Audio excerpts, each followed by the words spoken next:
Thanks for joining us.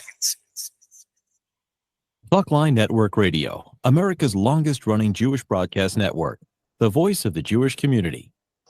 Welcome to the podcast. You are now tuned in to this episode of our podcast. Today, we are going to interview some of the greatest and most influential minds in our field. And now, please welcome your host.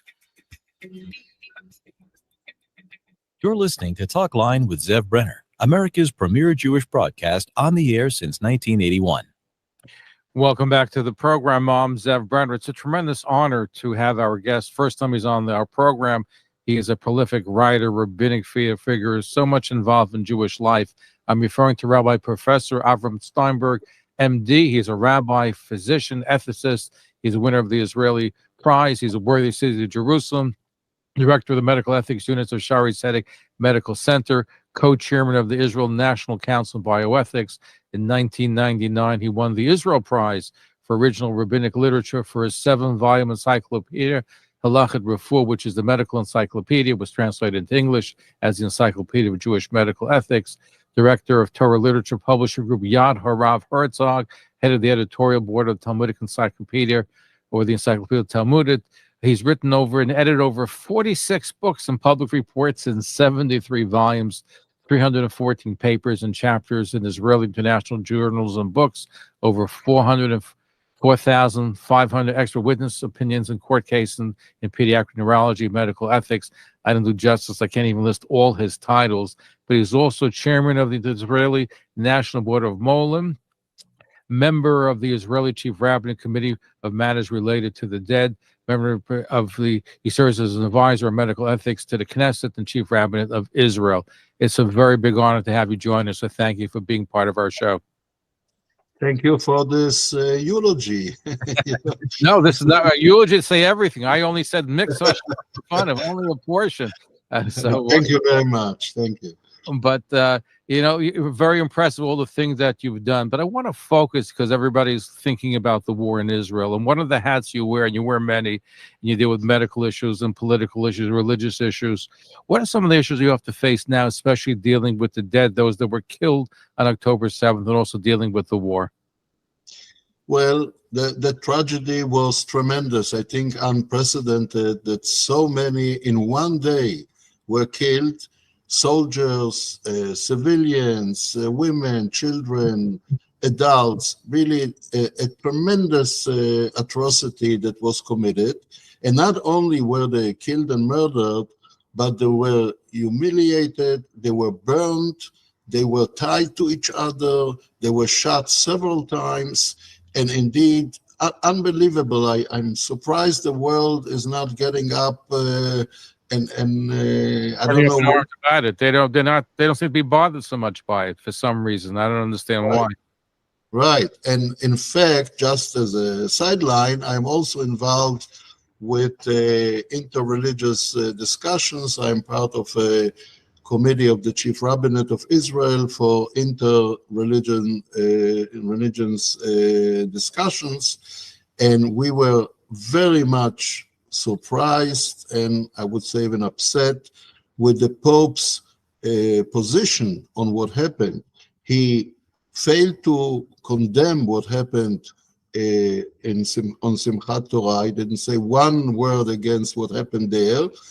He only talked about stopping terrorism on both sides, and equating this type of atrocities that only ISIS and the Nazis did such things to a just war to annihilate those terrorists, which incidentally and not intentionally, some civilians are injured and killed as well, to say that this is terror and this is terror and therefore you have to stop. We were very upset with this. We actually wrote a letter to the Pope. We got a partial response. We are still in touch on that, and I think the world has to stand up and be very, very clear, because it may happen to everyone. It happens to us. It happens to Jewish people first, and then if they don't pay attention, it happens to other people too. That's a lesson of history. But what did the Pope say? So now, coming to your initial question, on identifying the victims, usually identifying a dead person is by looking at the body, recognizing who he is, people who know him, especially the face that is marked as unique. And in this way, we can say person X is dead. However, as I mentioned, many of the victims were significantly mutilated, shot in various parts of the body and burned.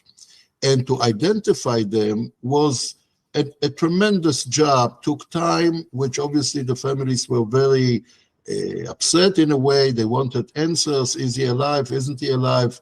Is he here? Is he there? What happens to our relative?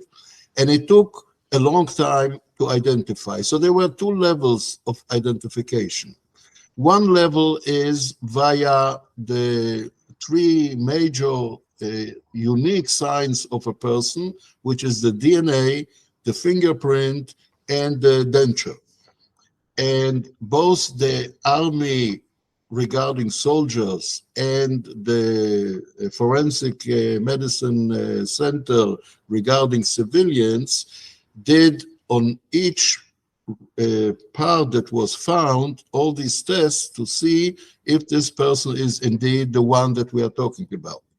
Now, if we're talking about DNA identification, the best is if we can get a part of the cadaver with a part of the person that we assume this is the cadaver person that when he was alive. For instance, if we can get his hair from his hairbrush at home, and we take the DNA from the hair, and we take the DNA from his shoulder that is found, or a part of the body that is found, and we compare, that is the best identification means that we have available today. And most poskim, I would say almost all poskim, agree that this is a sign that the person is dead, even to free his wife not to become an aguna. If we can't do that, then we try to compare the DNA of the part of the body that we do have to a close relative, first-degree relative. That is not 100% identity, but it is considered 99.9 maybe, or certainly 99%, which again, according to most poskim, and certainly from a forensic medicine point of view, that is regarded as an identification. However, there were scattered bones that were burned from parts of bodies.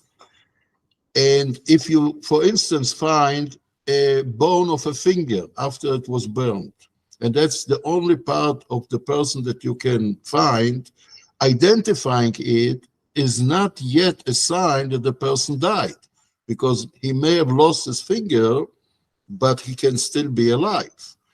So therefore, we strive to get at least a bone of a part that if the person lost it, he can't live, such as the skull or the upper part of the skeleton or the pelvis, parts that people that lose it can't stay alive.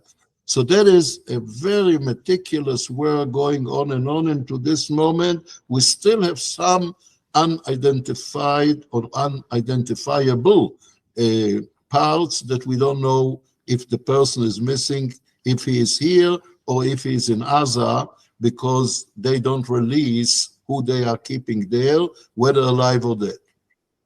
So that is one big major issue of identifying.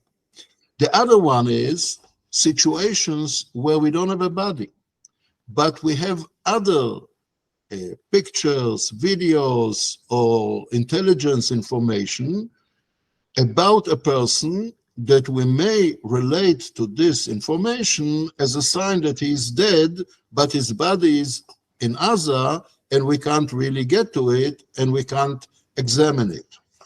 That is a unique situation that in medicine and in halacha was never discussed. because either you have a body or you don't have a body. If you have a body, you do all the testings that I mentioned and some others. And if you don't have a body, you can't be sure that the person is dead. But here we have something in between. We have pictures, we have intelligence information, we have talks between the terrorists telling what they are doing, and this was intercept, and things of this kind. Because it has to do with intelligence, we that were involved in trying to determine that a person is dead cannot disclose on the details how we reach this conclusion. But for the first time, both medically speaking and halachically speaking, we did pronounce the death of several people without seeing their body. And their body is now kept in Gaza, or maybe even buried in Gaza, but we have enough evidence to say that this person was either dead already and taken as a body to Gaza, or was taken alive and either killed or died in Gaza. And you mentioned, Rabbi Steinberg, that it's both medically and halakhically the conclusion. I can understand halakhically you came to a conclusion, you saw videos. How does that prove medically that the person is dead? Right. So I'll give, again, I can't go into too many details, but let's say you see a picture with a gunshot in the forehead. And you see in the picture that the body doesn't move. So to say that he's just comatose and he'll recover from it, but he's taken to Gaza and he'll get no medical attention, that's impossible. So depending on the type of the injury that we can identify in the pictures, we can medically say with certainty that this person can't survive this situation. That's only one example, but there are many such examples of where the intelligence brought to us and the pictures that we saw are medically sufficient to say that this body is not alive, what we see. Now, is this unanimously accepted by all the rabbis in Israel, by the leading poskim, the halachic decides? Right. How does that work? Was there consensus or is there a dissent?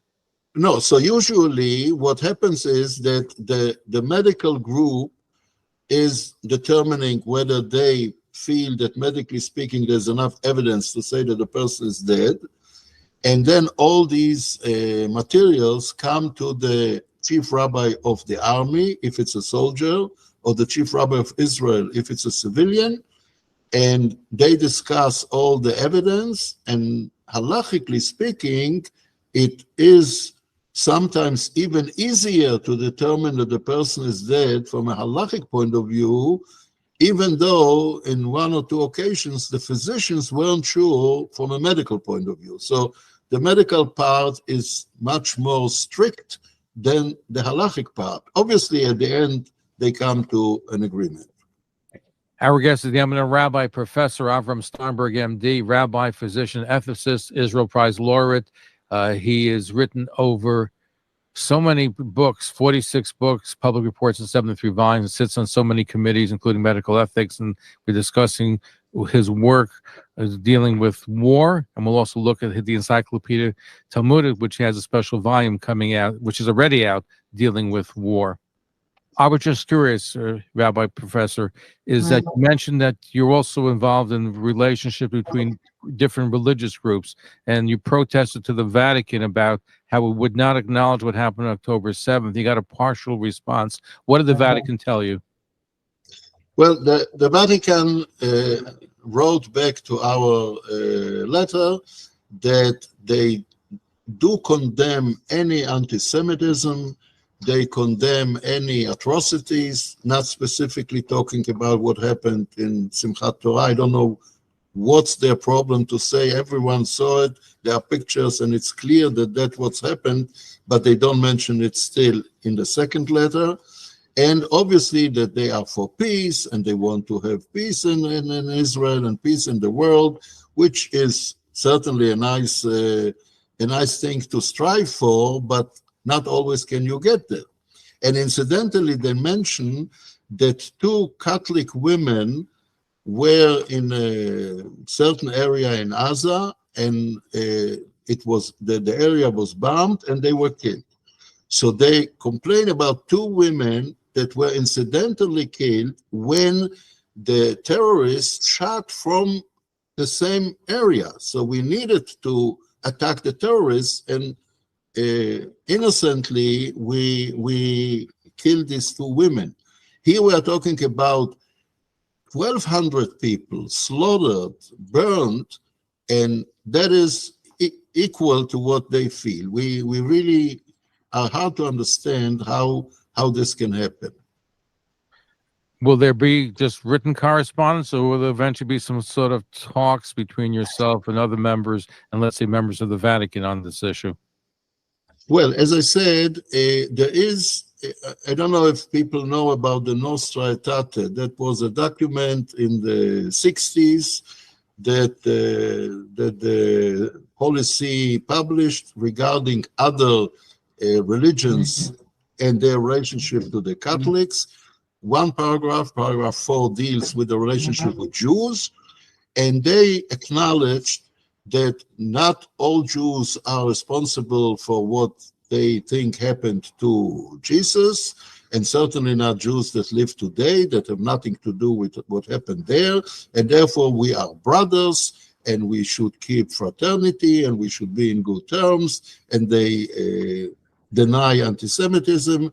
So since this document, a committee was established of mutual relationship between the chief rabbinate and the Vatican, and we meet yearly, once in the Vatican and once in Jerusalem.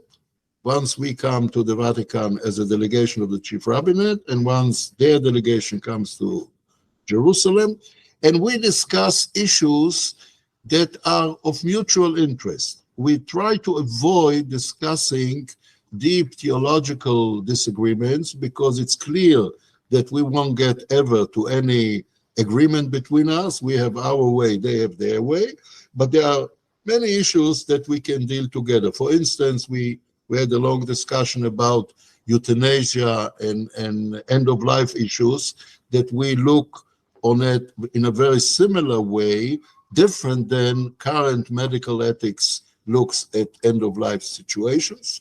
On the other hand, there's nothing in common between them and us regarding the beginning of life. They don't allow abortion in any situation. They don't allow IVF. They don't allow PGD. They don't allow any intervention in the beginning of life, where, as halachically, meeting certain conditions, it might be permissible. So that is something that we don't have a common ground. Even though, isn't the halacha though more strict with non-Jews than Jews when it comes, let's say, even to abortion? Yes, abortion is halachically strictly prohibited for non-Jews, and less so for Jews. And I don't know that the time is here to explain how it happens. It's an unusual situation, but there are several such examples. Now, when you have your meeting, when is it scheduled next? And will this issue regarding Simchat Torah massacre be included in that discussion? Well, we want to do it. At the moment, we did not yet come to any agreement that we are happy with, that at least condemning what happened and doing something about it throughout the world. But my question was, there's a meeting scheduled once a year. When is the next meeting scheduled? And will this... The next meeting is scheduled for June, and this time in the Vatican. At the moment, we are still discussing. I don't want to say anything because it's my opinion. I don't think we should meet unless they will condemn it, and unless they will understand that this is an atrocity that everyone has to condemn. I want to get to you wear so many different hats. I want to focus on the Talmudical Encyclopedia, where you serve as the head of the editorial board. You came up with a special volume dealing with war, which you want to bring to every army base. Let's look at the fact that Israel, of all countries in the world, has a different standard, where who announces to the enemies that we're coming and to let you leave. Only Israel does it. And obviously, there's a whole way of dealing from a religious point of view with war. So let's look at what that concept is, and let's look at your work, which you want to give to every army base in Israel. Well, so the book, the special volume on war according to halacha, is based on two extensive entries that have been written already in the Talmudic Encyclopedia, and we summarized it in a more concise way and in a more short way, and we are dealing about a specific type of war. As you may know, and your listeners may know, there are two types of war according to halacha. There's milchemet mitzvah, where we are obligated to do the war, and there's milchemet reshut, where it's optional if we should do this war or not. Among the milchemet mitzvah, there are three types that the Rambam identifies. One is the war against the 7 nations that were in Israel before Yehoshua came and conquered the land, Shivat Amamim. The second one is Amalek, that we have to be in war with them and annihilate them. And the third one is saving Israel from enemies who come to attack them. These are three types that are considered milchemet mitzvah. On the other hand, there is milchemet reshut, which is, let's say, the king wants to expand a little bit the country, so he goes to an optional war against people who he wants to conquer their land. Apparently, practically speaking, there's only one type of war that can be fought nowadays. There are no more 7 nations, they disappeared. There is no more Amalek, they disappeared. There is Amalek. We're not sure who they are, but I think Rav Soloveitchik said that those that want to annihilate the Jewish people could be in the category of Amalek. Hamas might fall in that category. I think they do. It might, but the outcome of it would be that if you see such a person, you have to kill him. If you go in the street in New York and you identify someone who you think is falling into this category, you have to kill him. I don't think today we're obligated to do that, even if we know somebody is Amalek, right? I'm not sure if... No, because we don't know that he is Amalek. That's the whole thing, because they disappeared. Amalek, the real Amalek, disappeared. There's no more Amalek. All these nations got mixed up, and we don't know. But we say that someone who wants to annihilate Jews is acting like Amalek. But whether it applies the same laws of Amalek, that is still debatable. But I think practically speaking, no one would do it. Correct. On the other hand, milchemet reshut, internationally, except maybe Russia and Ukraine, is a sort of a milchemet reshut that Russia just wanted to conquer the land. There was nothing bothering them. There were no attacks against them. They just wanted to expand their territory or to take back their territory. But we in Israel never fought a milchemet reshut. And for halachically to fight a milchemet reshut, you need a king, you need a Sanhedrin, you need Urim Vetumim. That all doesn't exist, and therefore there's no milchemet reshut. So the only war that can be fought and is regarded as milchemet mitzvah is saving Jews from the enemies that come upon them. And this war, unfortunately, is a classic example. They came on us, they killed, and we needed to respond to them. And that's a milchemet mitzvah that has a special category that has to be fought in a certain way. So, for instance, there is a debate amongst the poskim if you need to besiege the enemies. Should you leave one way for them to run away, to leave open a place? In 1982, in the First Lebanon War, that was the story in Tripoli, where Arafat and his men ran away there, and the Israeli army besieged Tripoli, and they would have been killed. But according to Arav Goren's idea that he was then the chief rabbi of the army, even in milchemet mitzvah of this type, which is saving Jews from their enemies, you must leave one way out if they want to run away. So you're saying Rabbi Goren instructed the Israeli army, or the Israeli army, based on Rabbi Goren's dictates, allowed Yasser Arafat to escape? Well, he said it. I assume that they wanted to do it from their point of view, not because Rav Goren said, but Rav Goren opined his view as the chief rabbi of the army. That was his opinion. So how does it work? If the chief rabbi says it's halachically forbidden to do a certain act, does the Israeli army listen to him? Are they obligated to? They do what they feel is right? How does it work in Israel? Well, it is really a tough question, because if they can go accordingly, then obviously they try.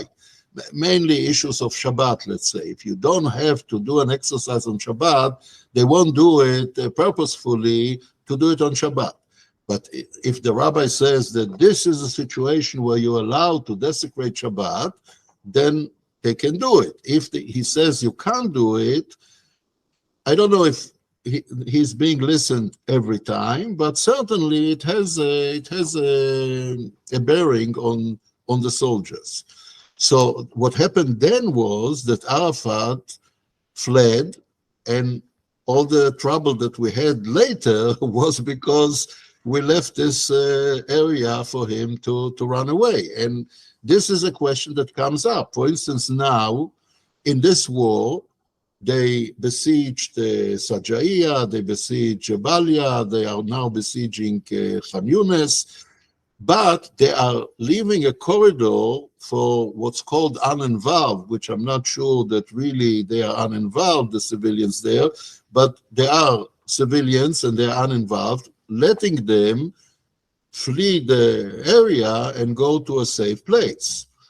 And that is what's happening, and that is halachically probably the right way to do it. So that's even a war that's obligatory, a mitzvah, you still have to leave a path open. That's according to some poskim. Not everyone agrees. The reason why you raise a very interesting point. In the case of Yasser Arafat, leaving a corridor open for them to leave, you allow them for another day to attack the Jewish people. Right. So that's a problem. So Arav Israeli, for instance, disagreed with Rav Goren and wrote an extensive essay to say that in Milchemet Mitzvah, and certainly if they started the war and they killed us, we should kill them to the nth degree, because otherwise they'll restart the whole thing.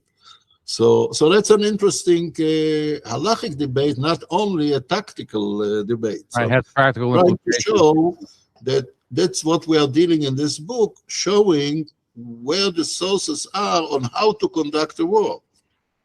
Now, you want every Israeli army base to have this book, this sefer? Well, that's the